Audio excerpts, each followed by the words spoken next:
హల్లెలూయా.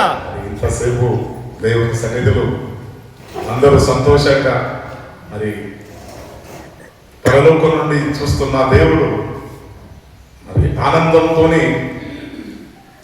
ఎక్కడి నుంచి మీ ప్రార్థన మీ మరి ప్రతి ఒక్కటి మరి చూస్తున్న దేవుడు మన ప్రభు అయిన యేసుక్రీస్తు ఉన్నాడు.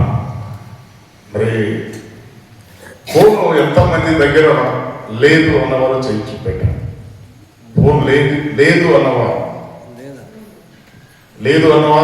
1 2 చాలా సంతోషం.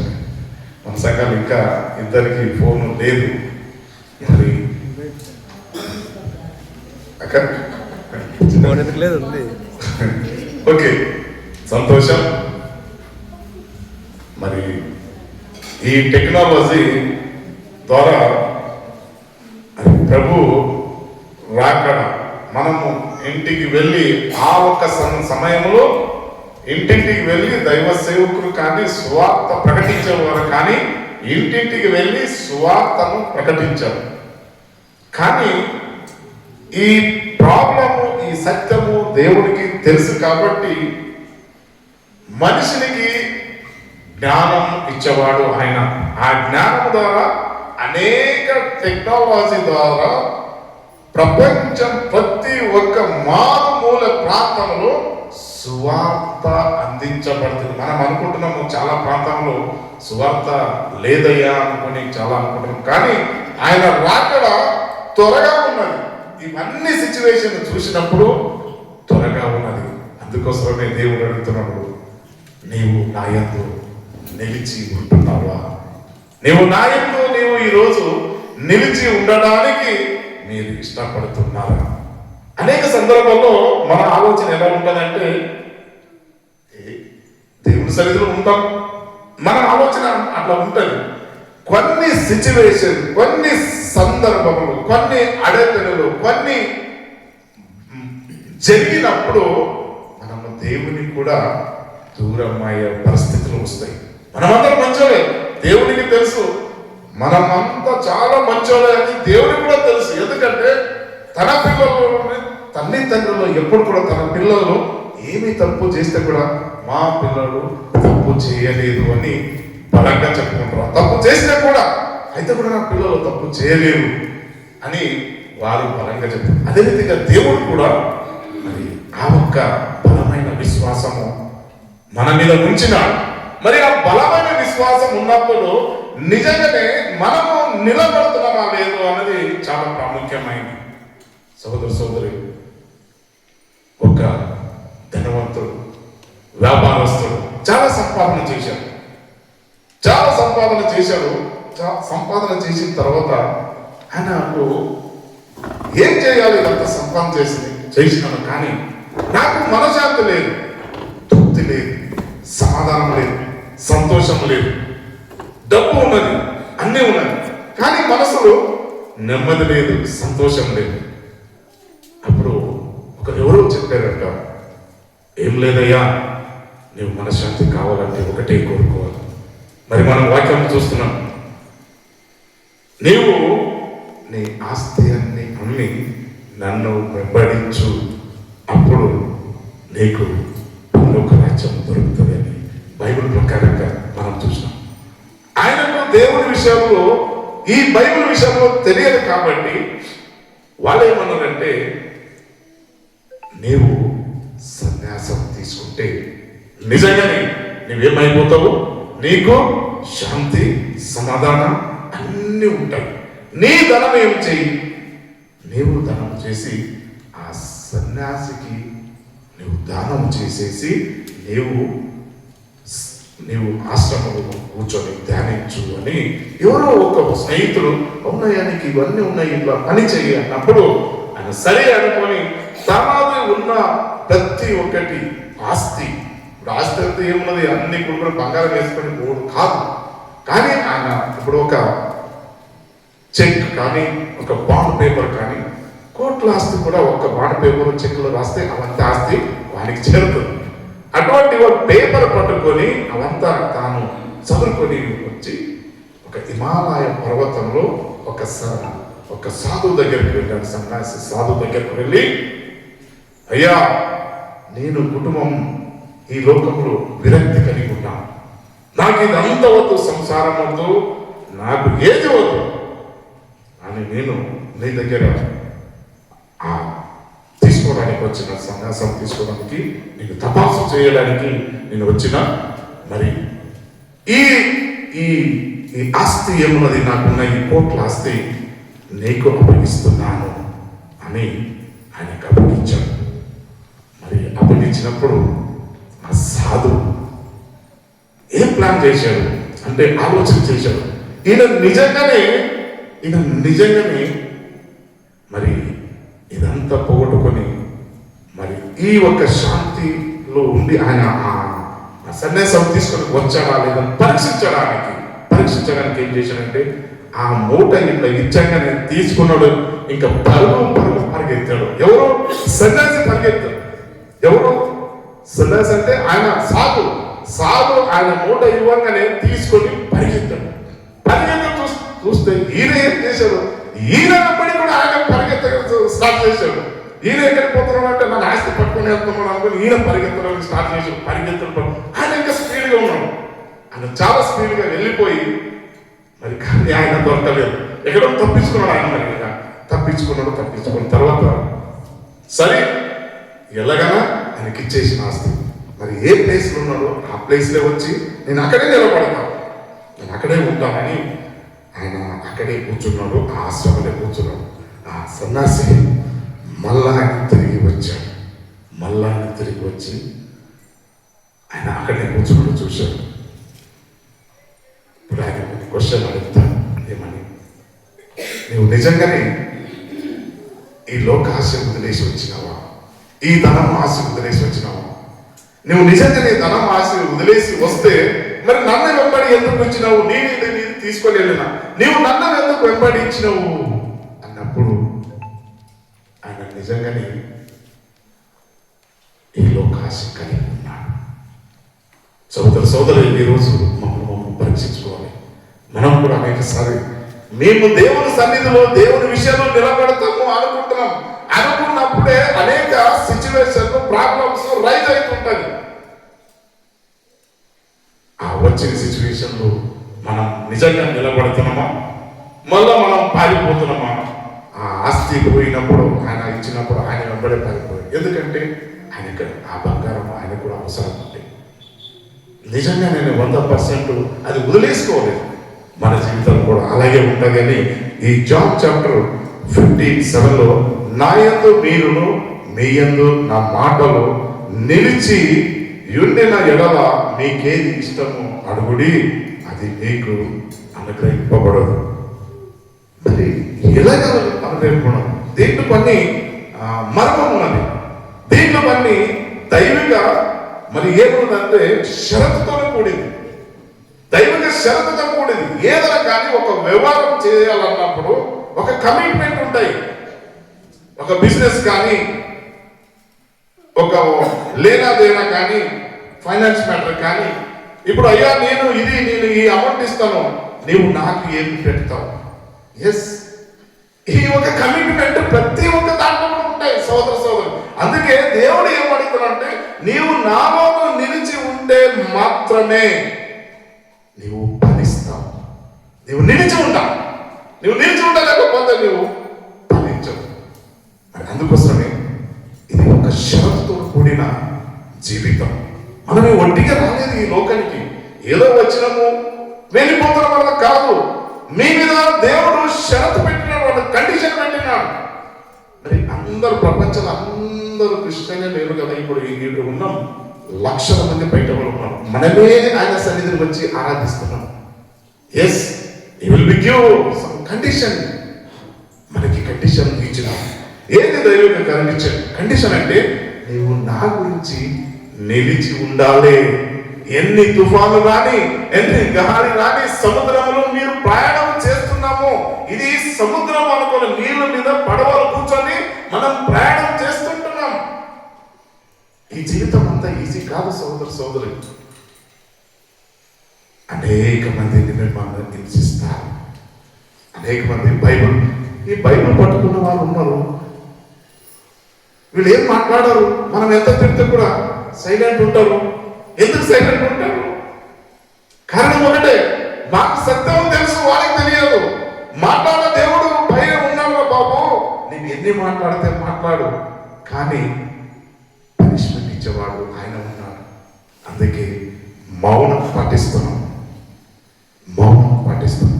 సింహం ఎప్పుడు కూడా మౌనంగా ఉంటుంది. క్రైస్తవులు ముట్టుకుంటే వారు ఏమవుతారో అందరికీ మనకి తెలుసు. ఈరోజు నిజంగా మనము క్రైస్తవులు ఉన్నట్లయితే, ఆయన నమ్మిన బిడ్డలు మనం అయితే, మరి 7వ వచనంలో మనం చూసినట్లే, నా యందు మీరును మీ యందు నా మాటలు నిలిచుండిన ఎడల మీకేది ఇష్టం అది మీకు అనుగ్రహింపను అన్నది. మరి నిజంగా మరి ఒక ఎగ్జాంపుల్గా దేవుడు ఇది ఎగ్జాంపుల్ రూపంగా ఇచ్చాడు. ఒక ద్రాక్ష కొమ్ము చెట్టుకి ఎప్పుడు కొమ్ములు ఉంటాయి. ఆ కొమ్ము ఎప్పుడు కూడా మనం అత్తుకొని ఉన్నప్పుడు, నేను చిన్నప్పుడు ఉన్నప్పుడు మా పొలంలో వెళ్ళినప్పుడు ఈ రేణి పండు ఉంటాయి కదా, మా పొలంలో కొంచెం అంటే దాని మీద రేణి పండు ఉండేది. రేణి పండు ఎక్కడ ఎక్కువ ఉంటాయి, ఆ కొమ్మ పట్టుకొని ఇట్లా లాగినప్పుడు అది ఏమైంది అంటే అది కిందికి పోయింది. ఆ చెట్టు నుండి ఏమైంది, విరిగి బయటికి వచ్చిన తర్వాత ఆ పండ్ల తీసుకున్న వాళ్ళు తర్వాత నెక్స్ట్ డే కొంచెం అతుకొని ఉంటారు. నెక్స్ట్ డే వచ్చి చూసినప్పుడు అది ఏమైంది, చెట్టు అది ఏది మనము ఆ చెట్టు నుండి బయటకు వచ్చిందో అది చచ్చిపోయింది. అందుకోసమే దేవుడు ఇది ఎగ్జాంపుల్ చాలా, అంటే నాలోనే ఉన్నప్పుడే మీరు జీవిస్తారు. ఈ లోకంలో జీవించాలంటే నాలోనే ఉన్నప్పుడే మీరు జీవిస్తారు, మీరు ఆశీర్వదించబడతారు అని మరి వాక్యం ద్వారా మనకి హెచ్చరిస్తుంది. మొదటిగా దైవిక షరతుతోని కూడిన మన జీవితం, క్రైస్తవ జీవితం. దైవిక షరతు ప్రతి ఒక్కటి. వేరేడికి ఏం షరతు లేదు, వేరేడికి అద్దు లేదు, బద్దు లేదు, ఏమీ లేదు. వారు ఎలాగ మాట్లాడితే మాట్లాడతారు, ఎలాగ నడుస్తారు, వాళ్ళు ఏ షాపులో కూర్చుంటారు, ఏ ప్రాంతాలన్నా వాళ్ళు నిలబడతారు. కానీ క్రైస్తవులన్న పడిన వారు మీరు నేను మాకు అద్దులు ఉన్నాయి, షరతులు ఉన్నాయి. సోదరు మరి ఈ షరతులు ఈ అద్దులతోని నీవు నడిచినప్పుడు మాత్రమే, నీవు నిలబడినప్పుడు మాత్రమే, మరి అప్పుడే మీరు ఫలించు చెట్టులాగా మీరు ఈ లోకములు కానీ పరలోకములు కానీ మనము జీవించగలం. సోదరు ఈ రోజు మీరు వాక్యం వింటున్నాం, మీరు నేను. మరి ఏమైంది మీ షరతు అయిన తర్వాత నెక్స్ట్ మన షరతు ఎలా ఉండాలి? మన షరతు ఏముండాలంటే కోరికలు మార్పు పొందాలి. మనం మార్పు అంటే దానికి ట్రాన్స్ఫర్మేషన్ ఆఫ్ డిజైర్ అంటే కోరికలు. అది మనం క్రైస్తవులైన వాళ్ళు, మనకు కూడా కోరికలు ఉంటాయి కదయ్యా, మనకు కూడా ఆశలు ఉంటాయి. ఆశ కోరికలు ఏం చేయాలంటే we have to control, మన అధీనంలో పెట్టుకోవాలి. Your desire will be control your self. మనం ఏది చేయాలి ఏది చేయకూడదు అన్నది ఆలోచన కలిగి ఉండాలి. సోదరు వేరే వాళ్ళకి ఇవన్నీ డిజైర్ ఉండవు, వేరే వాళ్ళకి మనకి. అందుకే దేవుని వాక్యంలో యు ఆర్ ద సపరేట్, మీరు ప్రత్యేకించబడిన వారే, మీరేం వాళ్ళకి కాదు మీరు. అందుకోసమే కదా ఇవన్నీ ప్రయాసం, ఇదంతా కష్టం, ఇదంతా ఎవరికి వస్తున్నాయి? క్రైస్తవులకే వస్తున్నాయి, నిందిస్తారు అన్నది. ఈరోజు వాక్యంలో మనం కోరికలను మార్చుకోవాలి. Now we are a new creation. మనం పాత వాళ్ళు కాదు. మనం ఎప్పుడు యేసు ప్రభువును సొంతంగా రక్షించబడిన తర్వాత మనమంతా చేంజెస్ అయిపోయినాం. మన ముఖంలో చేంజెస్, మన నడకలో చేంజెస్, మన డ్రెస్సింగ్లో చేంజెస్, ప్రతి ఒక్కటి చేంజెస్ గా కనిపించాలి. అప్పుడే మనము దేవుని యందు నిలబడిన వాళ్ళు కనిపిస్తాం సమాజానికి. సోదరు ఈరోజు చూస్తున్నాము, నీవు ఎప్పుడు ట్రాన్స్ఫర్మేషన్ అవుతాం. ఇప్పుడు అనేక విషయాలు మీరు ట్రాన్స్ఫర్మేషన్ మీరు వినే ఉంటారు. కోరిక ట్రాన్స్ఫర్మేషన్ వేరే, ఇంకా వేరే ట్రాన్స్ఫర్మేషన్. మీకు తెలుసో తెలియదు, ఈరోజు టెక్నాలజీ చాలా ట్రాన్స్ఫర్, అంటే వాళ్ళు ఏ రీతిగా మారాలి అన్నది కూడా ఈరోజు టెక్నాలజీ దేవుడు ఇచ్చినాడు. చాలా మంది ఆడపిల్లలు మగపిల్లలుగా మారుతున్నారు, మగపిల్లలు ఆడపిల్లలుగా మారుతున్నారు. అటువంటి టెక్నాలజీ ఎందుకు ఈ మాట చెప్తుందంటే సమాజంలో కలుషితమైపోతుంది, సమాజంలో కలుషితమైపోతుంది.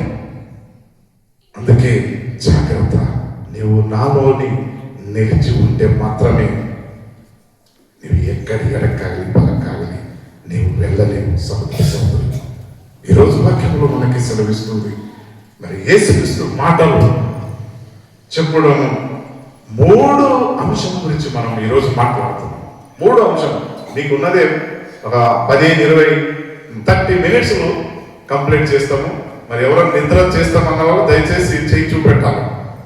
నిద్ర చేసేవాడు ఎవరన్నా నాకు వాక్యం చెప్పినప్పుడు ఎవరో అని నిద్ర చేసామంటే నేను ఇక్కడే మెసేజ్ ఆపేసి చక్కగా 20 నిమిషంలో కూడా మన మైండ్ మరి మాట్లాడుతున్నాను. దేవుడు ఏం కోరుతున్నాడు, మనలో ఏం కోరుతున్నాడు? దేవుడు నిరంతరము సంబంధం కోరుతున్నాడు, నిరంతరము ఉండడానికి మమ్మల్ని అడుగుతున్నాడు.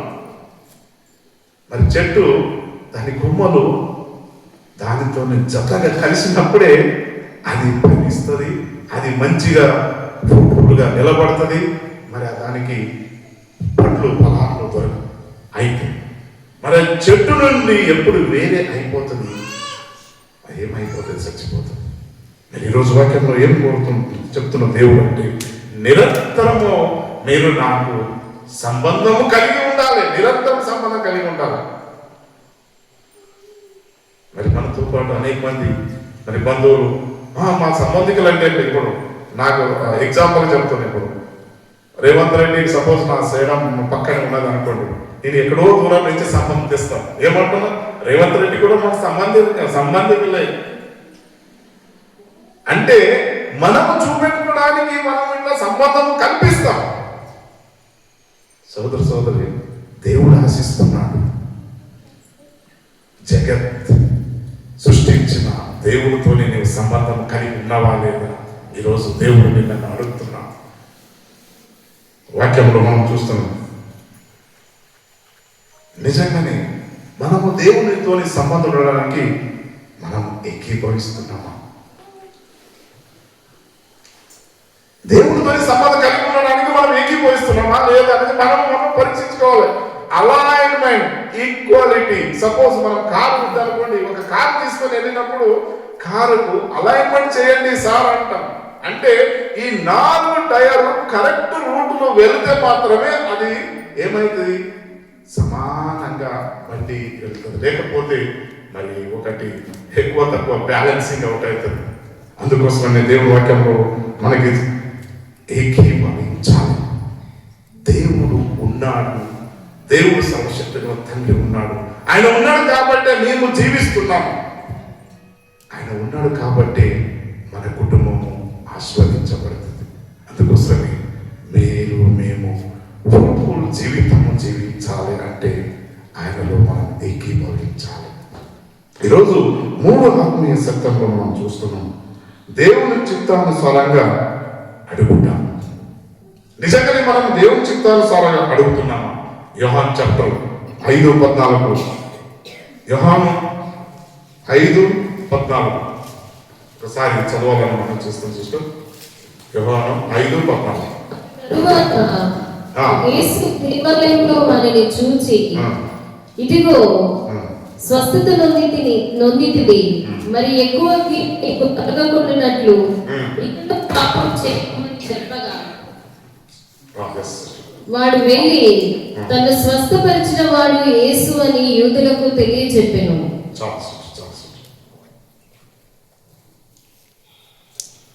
మరి దీంట్లో మనం చూస్తాం,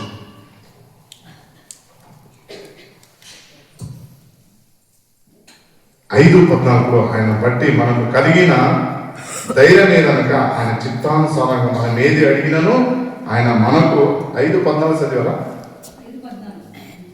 ఓకే.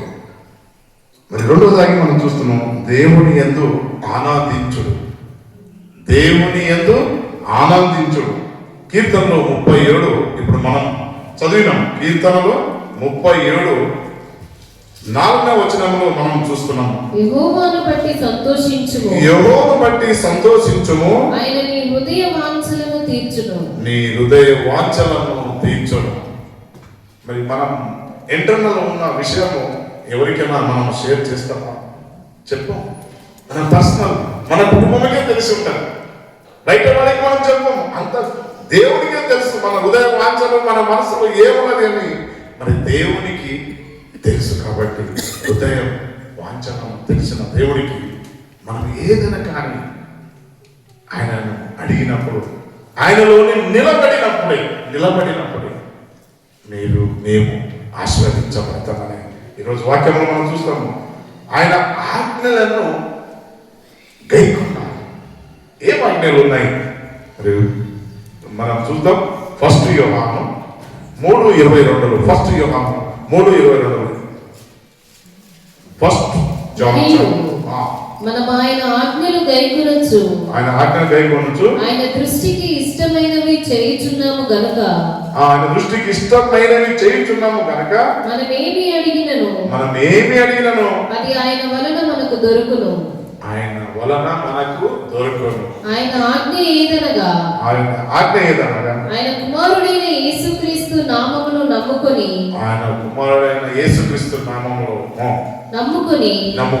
ఆయన మనకు ఆజ్ఞనిచ్చిన ప్రకారముగా ఒకరినొకడు ప్రేమింపవలనన్నది. ఓకే సిస్టర్, ఆజ్ఞ ఏమున్నది? నిజంగా మనం ప్రేమిస్తున్నామా? అవును బ్రదర్, మేమంటే ప్రేమిస్తాం, కానీ వాళ్ళు ఎదుటి వాడు ప్రేమిస్తారు. వాస్తవమే, ప్రాక్టికల్ అనుభవం. మీరు ఎంత ప్రేమించండి, ఎదుటి వాడు ప్రేమించాడు. మనము ఆయన గురించి మంచి ఆలోచన మీరు కలిగి ఉంటారు, కానీ ఆయన మిమ్మల్ని ప్రేమించాడు. మీరు ప్రేమించడానికి పోతే ఆయన మీకు రివర్స్గా మాట్లాడుతుంటాడు. కుటుంబంలో పక్కన ఉన్నవారు ఇవన్నీ జరుగుతాయి సోదరు. అయితే కూడా మీరు భయపడద్దు. వాళ్ళు ఏదని అనుకోని మీరు ప్రేమిస్తానే ఉండండి. ఈరోజు మనం వాక్యం విన్నాం. మీరు కొన్నిసార్లు అన్నలు ఆ మాట అన్నారనుకోండి, మనం ఏం చేస్తే కూడా నడుస్తుందా అని వాళ్ళు ఈ రీతి కూడా మాట్లాడతారు. జాగ్రత్త సోదరి. లిమిటేషన్ ఉంటాయి. ఏదైనా కానీ లిమిటేషన్ ఉంటాయి, లిమిట్ ఉంటాయి. ఎంతవరకు ప్రేమించాలి అంతవరకే ప్రేమించాలి.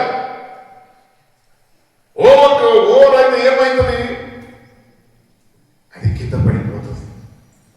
ఎవరిని ఎంత ప్రేమించాలి అంతనే ప్రేమించండి. దేవుడు ఈరోజు వాక్యం ద్వారా హెచ్చరిస్తున్నాడు. సోదరి, యేసు నామములో బలం ఉన్నది, యేసు నామములో శక్తి ఉంది. మరి యేసును సొంత రక్షకునిగా అంగీకరించిన మీరందరూ పరలోక రాజ్యములో ఆయన చేర్చుకోవడానికి ఇష్టపడుతున్నాడు. కానీ ఆయనలో మనము నిలబడుతున్నామా లేదా? మాట వస్తేనే నిలబడుతున్నాము అన్నవాళ్ళు చాలా మంది ఉన్నాము. ఓన్లీ నామినల్ క్రైస్తవులుగా చర్చికి వస్తున్నాము, పోతున్నాము, ఏదో సండే వస్తున్నాము, పోతున్నాం అయ్యా. అనేక సార్లు కూడా ఈ ఎగ్జాంపుల్ చెప్పిన చర్చ్ వచ్చి పోయేది దానికి నా చర్చ్ పనిలో నేను పాలు పొందినప్పుడే ఆయనలో మీరు నిలబడతాను. అనేక మంది వస్తారు పోతారు. చూడండి, డివైన్ వరల్డ్ చర్చ్లో 100 మంది వస్తారు పోతారు. That is the news. సోదరి, ఆయన పనిలో మనము నిలబడి ఉండాలి.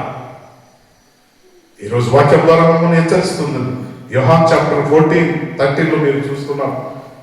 యోహాను చాప్టర్ ఏంటి? యేసు నామములో ఏమి అడగాలి? మీరు నా నామమున దేన్ని అడుగుదురో తండ్రి కుమారుని యందు మహిమపరచబడుటకై దానిని చేయండి. దేవునికి మెచ్చికరంగా ఉండడానికి దేవుడు అడగాలి. మనం ఏమడగట్టున్నాడు దేవుడు? మరి మనం చూస్తున్నాము, సొలొమోను అడిగాడు, ఈ రాజ్యం పరిపాలన చేయడానికి నాకు జ్ఞానం దయచేయి దేవా అని అడిగాడు. మరి అనేక మంది గవర్నమెంట్ ఎంప్లాయీస్ ఉన్నారు, అనేక మంది బిజినెస్ మ్యాన్స్ ఉన్నారు, ఎంప్లాయీస్ ఉన్నారు. మరి ఏమడగాలి? మనకి ఏది అవసరమో ఈ సమాజంలో జీవించుతున్నప్పుడు మనం ఈ రోజు దినాలు గడపాలంటే సమాజంలో వెళ్తున్నాము దేవా, మరి కంపెనీలు వెళ్తున్నాము, మాకు ఎవరితో ఎలా మాట్లాడాలి, ఎలాగ నేను ఉండాలి, ఆ తెలివి జ్ఞానం దేవునికి ఇయ్యండి అడగాలి. పొద్దున్న లేవగానే అనేది అడగాలి, అది వదిలేస్తాము. నాకు ఇల్లు లాంటి మా కోరికలన్నీ, నేను ఇన్ని సంవత్సరాలు నీ సంఘానికి వస్తున్నాను కానీ నాకు నీవేం చేసినావు అని ఇటువంటి కొన్ని విషయాలు అడిగేవాళ్ళు కూడా ఉన్నారో తప్పు. కానీ దేవుడు ఏమడుగుతాం, మనము ఈరోజు మాకు దినం ఇచ్చినావు దేవా, ఈ దినం ఇచ్చినావు, నీకు స్తోత్రం. మరి సమాజంలో వెళ్తుండగా ఎలాగ జీవించాలి? అనేక మంది అనేక రీతిగా ఉంటారు. నేను ఎలాగ నడవాలి? ఆ జ్ఞానము తెలివి దయచేయని ప్రార్థించాలి. తప్పకుండా దేవుడు మన ప్రార్థనకి జవాబు ఇస్తాడు. సోదరు ఈరోజు మనం చూస్తున్నాము, ఆయన నామం మనం ఏది అడిగితే కూడా ఇస్తాడు. ఏది అడిగితే అంటే ఏది పడితే అది అడగవద్దు, ఏది అడగాలి అదే అడిగితేనే బాగుంటుంది. సోదరు ఈరోజు వాక్యం ద్వారా మనం చూస్తున్నాం. కీర్తనలో 119 ఒకసారి చూద్దాం. చాలా వచనాలు ఉన్నాయి కానీ తక్కువ చేస్తాను. 119:11 వచనం, నీ ఎదుట నేను పాపము చేయుతున్నట్లు నా హృదయంలో నీ వాక్యము ఉంచుకొని ఉన్నాను. మరి ఎప్పుడు నీకు దేవుని వాక్యం నీ హృదయంలో ఉన్నప్పుడే మాత్రమే నీవు పాపం చేయడానికి ఆస్కారం ఉండదు, నీకు భయం ఉంటుంది. ఎందుకంటే పరలోకం నుండి దేవుడు మమ్మల్ని చూస్తున్నాడు. ఒక బిజినెస్ చేస్తే కూడా నేను 10కి 100 రూపాయలు అమ్మిన అనుకోండి, ఏమైతే దేవుడు అతిగా. సోదరు ఈరోజు దేవుడు మీతో నాతో మాట్లాడుతున్నాడు. మరి నిజంగానే నువ్వు ఆయన సాక్షిగా జీవించడానికి ఇష్టపడుతున్నావా లేదా? తెలియవంతులుగా జీవించాలి. జ్ఞానవంతులుగా, క్రైస్తవులు అంటే జ్ఞానవంతులుగా మనం జీవించాలి. బుద్ధి లేని వాళ్ళగా ఉండకూడదు సమాజంలో. బుద్ధిహీనుడు, అదే లాస్ట్ టైం కూడా పంపించాం ఎగ్జాంపుల్ పారబుల్. యేసు ప్రభు ఎప్పుడు కూడా ఎగ్జాంపుల్ చెప్తాడు. బుద్ధిహీనుడు, బుద్ధివంతుడు. మరి ఇసుకల మీద ఆయన ఇల్లు కట్టాడు, వర్షం వచ్చింది. ఇవన్నీ మీకు తెలుసు. వర్షం వచ్చిన తర్వాత ఇసుక మీద ఇల్లు కడితే ఉంటుందండి? ఉండదు. ఫౌండేషన్ కరెక్ట్ లేదు కాబట్టి పడిపోయింది. కానీ బుద్ధిమంతుడు ఏం చేశాడు? బండ మీద ఇల్లు కట్టాడు. ఆ కట్టినప్పుడు వర్షం వచ్చింది, వాన వచ్చింది, తుఫాను వచ్చింది, గాలి వచ్చింది, ఎన్నో సమస్యలు దానికి తగిలితే కూడా అది స్థిరంగా నిలబడి. అది క్రైస్తవ జీవితం అంటే. మీకు ఎంతమంది ఏమన్నా అనుకోని, బతికినంత రోజు నేను నిలబడతాను. ఆ ధైర్యం, ఆ శక్తి దేవుడు మీకు ఇస్తాడు. అటువంటి ఆశ మీకు మాకు కలిగి ఉండాలి. చిన్న చిన్న విషయాలే మనము పారిపోతాం. ఎదుటి మనిషి ఒక గట్టిగా ఏమైనా మాట్లాడాలి అనుకోండి, బిడ్డ నేను ఈరోజు నేను లేపేస్తాను అన్నాడు అనుకోండి, ఆ ఏరియాలే మనం కనిపించాం. ప్రాణ భయం అలాగుంది జీవితం. అలా భయపడతాం. కానీ మీరు భయపడదు. వాడికి ఎన్ని మాట్లాడాలి, ఆ ఎన్ని నిందలు నువ్వేం చేసుకుంటూ చేసుకో. సస్తే ఇక్కడ బ్రతికితే పరలోకం. నువ్వు నీతిగా ఉండాలి, మనకు నీతిగా ఉండాలి. సోదరు ఈరోజు దేవుడు మిమ్మల్ని హెచ్చరిస్తాడు. నిలబడండి, స్టాండర్డ్గా నిలబడండి. దేవుని యందు స్టాండర్డ్గా నిలబడండి. అప్పుడే మీరు ఫలిస్తారు. వాక్యంలో మనం చూస్తున్నాం. మరి అనేక ఎగ్జాంపుల్. ఎందుకు మేము ఈ ఎగ్జాంపుల్ చెప్తున్నామంటే, మరి యేసు ప్రభు కూడా తన పారాబుల్ చెప్పాడు. ఇప్పుడు ఒక కరెంట్ ఉంది అండి, ఒక కరెంట్ సాకెట్ ఉంది. మీరు కరెంటు వెలుగు రావాలంటే ఆ సాకెట్ కరెక్ట్ గా ఉంటేనే, దాన్ని పెడితేనే చక్కగా మీకు వెలుగు వస్తుంది. ఆ సాకెట్ మీకు పని చేయలేదు అనుకోండి, మరి వెలుగు వస్తుందా? క్రైస్తవ జీవితంలో కూడా మీరు వెలుగు కనిపించాలి, సమాజంలో మీరు వెలుగు కనిపించాలంటే నిద్రపోతు లెక్క ఉండదు. ఎప్పుడు ఇట్లా నిద్ర. హల్లెలూయా. ఎవరైనా నిద్ర వస్తుందా? Hallelujah, hallelujah. Be active. దేవుని సన్నిధిలో మనము ఎప్పుడు కూడా యాక్టివ్గా ఉంటాం. ఎందుకంటే కొన్నిసార్లు శరీరం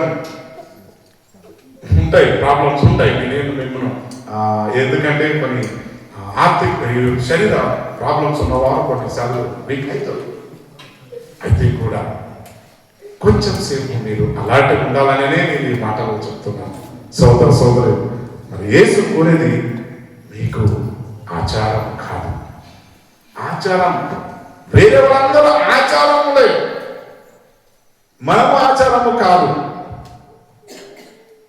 మీరు వాస్తు ఇలాగా సూర్యుని సైడ్ ఇక్కడ పెడితే మీరు బాగుపడతారు, మీ కుటుంబం దీవించబడుతుంది. ఈస్ట్ ఫేస్ అయితేనే మీరు బతుకుతారు, వెస్ట్ ఫేస్ అయితే మీ కుటుంబం చచ్చిపోతారు, ఏదో సంథింగ్ అని ఇవన్నీ అనేక రీతిగా వాళ్ళు ఆచార రీతిగా బతుకుతున్నారు. కానీ మీరు ఆచార రీతిగా బతకద్దు. మీరు ఏమి కాదు, దేవుడు మీలో నాలోనే ఉన్నాడు కాబట్టి నీవు వాస్తు అది ఇది నమ్మద్దు. సోదరు సోదరు, ఏ దేశాలు కానీ తక్కువ వచ్చిందనుకోండి మీరు తీసేసుకోండి ప్లాట్. అయ్యగారు వచ్చి ప్రార్థన చేస్తారు, అది ఆశీర్వదించబడుతుంది. మీ ఇల్లు దాంట్లో ఉన్న దుష్ట శక్తులన్నీ వెళ్ళిపోతాయి. తక్కువ రేటు వచ్చినప్పుడు తీసేసుకోండి, మీకు ఆశీర్వాదం. సోదరు సోదరు, ఈరోజు వాక్యం రోజు అందుకోసమే దేవుడు యేసు కోరేది ఆచారం కాదు. మరి ఆయన కోరేది ఏంటి? మార్పు. దాని నుండి మీరు బయటికి రావాలి, ఆ లోకం నుండి మీరు బయటికి రండి. ఇంకా మీరు అదే ఆచారము, అదే వాస్తు, అదే ఏమంటారు అమావాస్య పూర్ణిమ అనేక విషయాలు ఇవన్నీ ఏమి అన్ని దినములు మంచి దినములే మనకి యేసు ప్రభు నమ్ముకున్న వారికి. సోదర సోదరి, ఈ సత్యం మనం ఎప్పుడు అందుకోసమే దాని నుండి మీరు మార్పు రావాలి. You have to change previous life, ఇప్పుడు ప్రజెంట్ లైఫ్, ప్రీవియస్ లైఫ్ అంతా మారి మీరు కొత్త లైఫ్ గా మారాలనేది దేవుని ఉద్దేశం ఉన్నది. సోదర సోదరి, ఈరోజు వాక్యంలో మనం చూస్తున్నాం మాథ్యూ చాప్టర్ 13. ఎట్లన్నా లేట్ వచ్చారు కాబట్టి లేటే వాక్యం అంటారు. మీరు తొందరగా ఉంచాలి ఈరోజు. Praise the lord. మరి మాథ్యూ చాప్టర్ 24, 13, 2 and 3 బహు జన సమూహము. మాథ్యూ చాప్టర్ 13 ఒకసారి చదవండి. 2 and 3 మాథ్యూ చాప్టర్ ఫాస్ట్ గా. బహు జన సమూహములో జన సమూహము కూడి వచ్చినందున ఆయన దోణి కూర్చున్నాను. ఆ జనులందరూ ధరణి నిలిచి ఉండగా ఆయన వారిని చూచి చాలా సంగతులను ఉపమాన రీతిగా చెప్పాను. ఎట్లనగా, ఇదిగో విత్తువాడు విత్తుటకు బయలు వెళ్ళెను. వాడు విత్తుచుండగా కొన్ని విత్తనములు త్రోవ పక్కన పడెను. పక్షులు వచ్చి వాటిని మింగివేశను. కొన్ని చాలా మన్ను లేని రాతి నేలను పడెను. అక్కడ మన్ను లోతుగా ఉన్నందున అవి వెంటనే మొలిచెను గాని సూర్యుడు ఉదయించినప్పుడు అవి మాడి వేరు లేనందున ఎండిపోయాను. కొన్ని ముళ్ళ పొదలో పడెను. మరి చూడండి, క్రైస్తవ జీవితంలో అనేక మంది మనము పేరుకి నామినల్ క్రైస్తవులు అవుతున్నాము. ఈ నామినల్ క్రైస్తవుల నుండి మీరు మార్పు చెందాలన్నదే దేవుడు మిమ్మల్ని చెప్తున్నాడు. అందుకే దేవుడు ప్రతి ఒక్కటి ఎగ్జాంపుల్ పారాబుల్ జనానికి అర్థం కావడానికి ఇవన్నీ చెప్పాడు. ఒక రైతుడు, మరి మీకు ఇవన్నీ తెలుసు, విత్తనాలు వేసుకొని వెళ్ళాడు, దారిలో పడిన అది ఫలిస్తుందా? చెట్టు మొదలు ఉన్నట్టు అది పెరుగుతుందా? మరి లాస్ట్కి ఎవరు ఈ శోధనలు, బాధలు, కష్టాలు, కన్నీరు, కుటుంబ పరంగా ఏది రాని కూడా నేను ఆయన యందే నిలబడతాను అనే ధైర్యం కలిగిన వారు మాత్రమే పరలోకంలో చేరుతారు. అంతవరకు మనం ఎవరు చేరలేము. సోదర సోదరు నామినల్గా ఉంటాం. అప్పుడు దేవుడు అంటాడు, మీరు ఎవరు నేను ఎరుగను. సోదర సోదరి, మీరు వచ్చారు, సంఘానికి వచ్చారు, మళ్ళా వెళ్ళిపోయారు. వస్తున్నారు, పోతున్నారు. No difference. మీ జీవితంలో డిఫరెన్స్ నేను కనిపించలేదు. సేవకుడు ఎన్నిసార్లు మీరు చేంజెస్ కావాలి, చేంజెస్ మార్పు చెందాలి, మీ జీవితం మారాలి, ఆయన గొంతు వస్తే కూడా మీరు చేంజ్ కాలేదు. Yesterday today for ever is the same. మీలో మార్పు అన్నది లేదు కాబట్టి మీరు ఎవరో నాకు తెలియదు. వెళ్ళండి, ఆయన అగ్ని ఆరాధన చాలు. సోదరి సోదరి, బ్రతికి ఉండగానే మీరు ఆయనను ఆరాధించాలి. మరణ పడకలు ఉన్నవారు ఆయనను మీరు జ్ఞాపకం చేసుకోలేము. దేవుడి వాక్యంలో ఉన్నది. మనం సరిపోయినా మనం మరణ పడకలు ఉన్నప్పుడు మనం ఏమో జ్ఞాపకం చేసుకుంటాం, మనకి యాద ఉంటుందా? ఉండదు. అందుకోసమే మీరు బ్రతికి ఉన్నప్పుడే ఆయన నామమును స్తుతించండి. ఆయన మందిరం వచ్చి ఆయన పని చేయడానికి మీరు ముందుకు రావాలి. ఈరోజు యవనస్తులు కానీ వేరే ఊళ్ళలో కానీ ఎవరు దేవుని పనికి ఎవరు ముందుకు రావట్లేదండి. ఏ పని చేస్తే కూడా ఆయన కొంతమంది ఒకరు ఇద్దరు ముగ్గురు తప్ప ఎవరు కూడా దేవుని పనిలో ఇన్వాల్వ్ అవుతారు. మరి ఎలాగ దేవుడు మీకు మనకి ఫలమిస్తాడు? ఒట్టిగా ఫలమిస్తారా? కొన్ని రోజులు ఇస్తా ఉంటాడు, ఉన్నది కూడా లాక్కుంటాడు. ఎప్పుడు హాస్పిటల్ మనం అడ్మిట్ అవుతాం కదా, జమ చేసిన పైసలు ఉంటాయి, 1 లక్ష 2 లక్షలు, అవి కూడా వెళ్ళిపోతాయి. అది మనకి తెలియదు. సోదరు ఎందుకు పోయినా తెలియదు. భర్త చనిపోయిన తర్వాత భార్య హుషారైపోయిందంట, అప్పుడు వారికి ఏమీ తెలియదంట. అందుకోసమే చనిపోయిన తర్వాత కాదు, మీరు భార్య భర్తలు ఉన్నప్పుడే వాళ్ళకి అన్ని విధాలు మనము నేర్పియాలి. సమాజంలో మన భార్య పిల్లలకి ప్రతి ఒక్కటి కూడా ఎలా బతకాలి. ఇప్పుడు నేను ఉంటాను, నాకు ఏమైతుందో తెలియదు, రేపు నేను హార్ట్ రావచ్చు, రేపు సంథింగ్ జరగవచ్చు. కానీ మీ బాధ్యత, నా బాధ్యత ఏమన్నది? భార్య పిల్లలకి నేర్పియాలన్నా. మీరు నేర్పియలేకపోతే మీరే దానికి రుణపడి ఉంటారు, మీరే బాధ్యత అవుతారు. వాళ్ళు ఎవరు చూడాలి? సడన్లీ నాకు ఏమైనా అయిపోయింది, నా భార్యకి మార్కెట్ పై కూరగాయలు తేయడానికి రాదు అనుకోండి, ఎవరు చూస్తారు? పిల్లలు చూస్తారా? ఇంకొకరు చూస్తారా? ఇంకొకరు ఎవరు చూస్తారు? సో నీ మీదనే నిలబడాలి, నీవే నిలబడాలి. దేవుడు అందుకే అంటున్నాడు, నీవు నిలబడి ఉంటేనే నీకు ధైర్యం ఇస్తాను, నీకు బ్లెస్సింగ్ చేస్తాను, నా ముందలో నిన్ను కంచె కావాలి ఉండడానికి నీకు తోడుగా పంపుతాను అంటున్నాడు. అయ్యా, మనం ఎవరిని చూడలేదు కదా, తూతలు గీతలు అనుకుంటాం. కానీ నీ నీడ చూసుకోండి. ఆ నీడ మీకు ఎప్పటి వరకు కనిపిస్తే అప్పుడంతా దేవుడు మీకు తోడు ఉన్నాడని అనుకోవాలి. మీకు నీడ కనిపించలేకపోతే దేవుడు లేదని లెక్క. నీడ కనిపించింది, మీరు ఎక్కడికి బయటికి వెళ్తే మీకు నీడ ఉంటుంది, నా పక్కన అని దేవుడు ఉన్నాడు అని ఒక నమ్మకం మీకు కలిగి ఉండాలని దేవుడు వాక్యం సెలవిస్తుంది. యోహాను చాప్టర్ 5:38 క్లోజ్ చేస్తున్నాం. ఏమన్నా టైం అవుతుందా?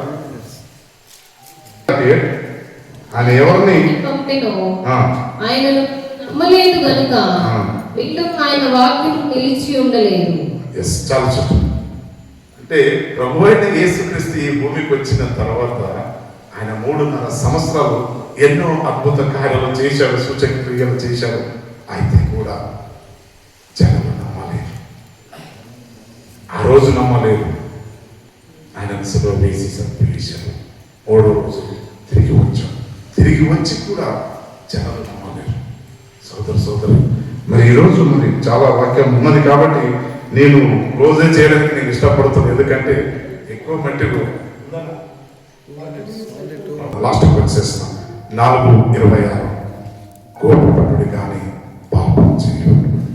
సూర్యాస్తమించే వరకు నీ కోపం నిలిచి ఉండకూడదు. ఎప్పుడు కూడా ఏ కోపం పడితే కూడా ఎవరిని ఏమన్నా అంటే కూడా మనం క్షమించాలి, కోపపడదు. ఈరోజు దేవుడు నీతో నాతో మాట్లాడతాడు. డేవిడ్ లివింగ్స్టన్ 1884 ఆయన ఏం చేశాడంటే సేవ గురించి భారతదేశ ఆఫ్రికా ఖండానికి వెళ్ళాడు. ఆ ఆఫ్రికా ఖండంలో వెళ్ళినప్పుడు మరి ఆ ప్రాంతంలో దేవుడు వాక్యం ప్రకటించాడు. వెళ్ళారు. అది ఒక చిన్న మారుమూల ప్రాంతం. ఆ ప్రాంతంలో పక్కనే పెద్ద ఒక అడవి ఉన్నది.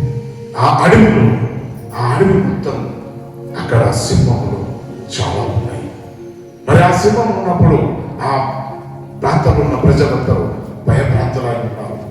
ఆ ఒక సందర్భంలో ఆయన ఏమన్నాడంటే, మరి ఆ సింహం ఇక్కడికి వస్తాయి కాబట్టి ఆ సింహం సంపాలని ప్లాన్ చేసుకొని కూర్చున్నప్పుడు ఏమైందంటే ఆ కాలంలో రీలోడ్ చేసేది ఉండే. ఆ రీలోడ్ బంధుకు ఒకటి కొట్టినగానే మళ్ళీ ఇంకోటి రీలోడ్ చేయాలి. ఆ పులి వస్తుంది అని నిరూపించడానికి చెప్పినప్పుడు సడన్ గా పులి వచ్చేసింది. పులి రాగానే ఒకరిట్లా కొట్టాడు, అది పడింది. అయితే కూడా అది నిరూపించడానికి మీద ఎగ్గి పడేసి మరి ఆయన అంత శరీరం బ్యాక్ ఉన్న మాంసం కొంచి మరి వెళ్ళిపోతున్నప్పుడు ఇంకొకరు పక్కన ఉన్న వాళ్ళు కూడా అతనికి కొట్టారు. మరి ఈయన రీలోడ్ చేసినప్పటికీ ఆయనకు ఆల్రెడీ ఆ భుజం వెళ్ళిపోయింది. సోదరు ఆయన సేవ గురించి తన జీవితమే అర్పించుకున్నాడు. మరి తర్వాత ఆయన డాక్టర్ ఉన్నాడు కాబట్టి ఇంజెక్షన్ తీసుకుంటా తర్వాత క్యూర్ అయిపోయాడు. పక్కన ఉన్న వాళ్ళకి కూడా అది ఆ పంచతో కొట్టినప్పుడు కొంతమంది ఇద్దరు ముగ్గురు చనిపోయారు. మరి ఆయన కూడా లాస్ట్కి చనిపోయాడు. మరి ఆయన సాక్ష్యం ఏమని ఉన్నది, నేను బ్రతికుంటే క్రీస్తు గురించి చాలా అయితే మేలు అని పౌలు ఏ రీతిగా తన సాక్ష్యం చెప్పాడు. మరి నీలో నాలో అటువంటి సాక్ష్యం కలిగి ఉన్నామా? ఈరోజు పరీక్షించాలి. నీవు ఎవరి గురించి నిలబడుతున్నావు? నీ గురించా, నీ కుటుంబం గురించా, నీ పిల్లల గురించి నేనా? అంతేనా నా జీవితం? దేవుడు ఏమడుగుతున్నాడు? నీవు నా గురించి నిలబడు. నీవు నిలబడుతున్నప్పుడే నీ కుటుంబం ఫలిస్తుంది, అప్పుడే సమాజం ఫలిస్తుంది, దేశం ఫలిస్తుంది. దేవుడు ఈ వాక్యమును దీవించి ఆస్వాదించుగాక. పరిశుద్ధులను మీకు ఉత్తరాలు చెల్లిస్తున్నాను. ఇంతవరకు నీవు మాట్లాడిను, నీ వాక్యం ద్వారా ప్రతి ఒక్కరును నువ్వు హెచ్చరించిన తండ్రి. మరి విన్నా ప్రతి ఒక్కరు ప్రభు వారి జీవితం మార్చాలి, ట్రాన్స్ఫార్మేషన్ వారు మార్పు పొందాలి తండ్రి. ప్రతి ఒక్కరు మార్చాలి. మరి నీ నామంలో మరి బలంగా నిలబడడానికి నీవే సహాయం చేయమని యేసు నామములో వేడుకుంటున్నాను తండ్రి. ఆమేన్.